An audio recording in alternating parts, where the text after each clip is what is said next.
Shinji Makari, tenant les 2 premiers tomes de sa nouvelle série, Isaac. Isaac droit d'auteur Shinji Makari, WS Kodansha Ltd Interview, à l'occasion de la sortie en France du manga Isaac, inspiré par la guerre de 30 ans, son scénariste explique comment il a choisi de mettre en exergue les différences culturelles entre l'Europe médiévale et le Japon féodal, et comment un guerrier japonais a pu se retrouver engagé aux côtés des protestants. À la sortie de la station de métro Gokokuji, le visiteur se rend immédiatement compte que Kodansha n'est pas une maison d'édition comme les autres. La compagnie conteuse d'histoires possède sa propre sortie de métro qui mène directement dans le hall d'accueil. C'est là que Shinji Makari, le scénariste d'Isaac, un nouveau titre publié aux éditions Kiun en France, reçoit Le Figaro pour une interview exclusive. Isaac est un manga historique inspiré de la guerre de 30 ans, conflit qui voit l'Europe se déchirer protestants et catholiques. Isaac, guerrier japonais, a rejoint en tant que mercenaire les troupes protestantes. Il est parti du Japon pour retrouver l'assassin de son maître qui se serait engagé aux côtés des catholiques. Armé de son arquebuse, il fauche les ennemis de manière implacable. Consacré par le titre Hugo le négociateur, Shinji Makari est avant tout un globe-trotteur à la curiosité insatiable. Étudiant en Europe, basé à Hambourg, il rentre au Japon alors qu'éclatent les révolutions estudiantines de mai 68. Le goût du voyage toujours profondément ancré en lui, il s'oriente vers une carrière de journaliste international après un voyage en Inde, pays où il se rendra 74 fois. Fort de son expérience et de son immense culture, il deviendra scénariste de manga. Pour le Figaro, l'auteur revient sur les ressorts d'une œuvre qui allie fiction et réalité historique. Le Figaro. Qu'est-ce qui vous a amené à devenir scénariste de manga? Shinji Makari.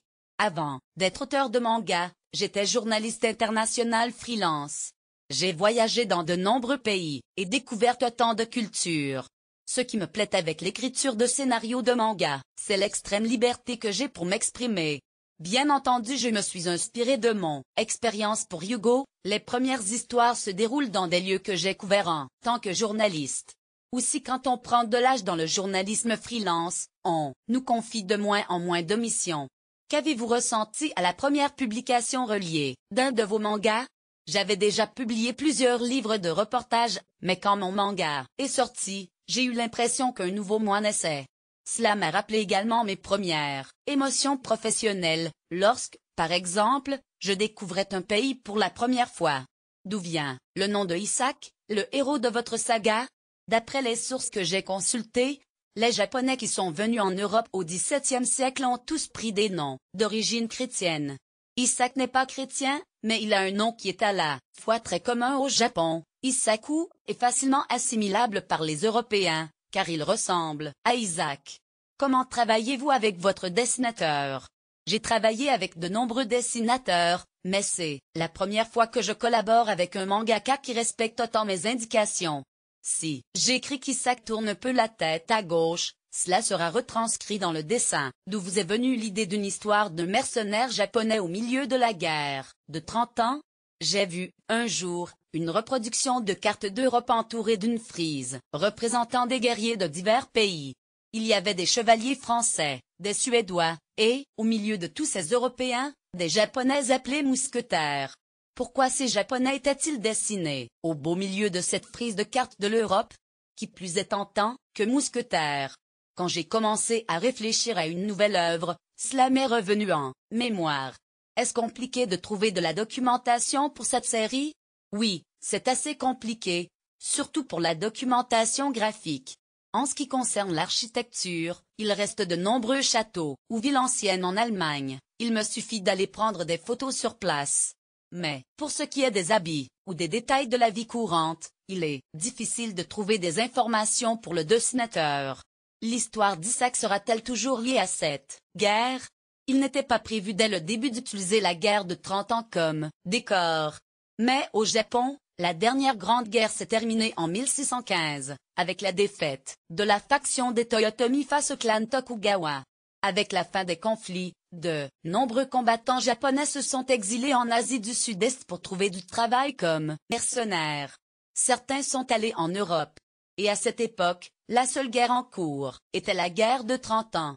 Personnellement je suis plus attiré par l'histoire des guerres, ou du combat mené par Thomas Müntzer, mais compte tenu de la chronologie, n'avais d'autre choix que de prendre comme décor ce conflit. Isaac est animé d'un désir de vengeance. Que fera-t-il une fois ce sentiment assouvi? Même si Isaac voulait retourner au Japon, la loi interdit le retour des Japonais partis à l'étranger.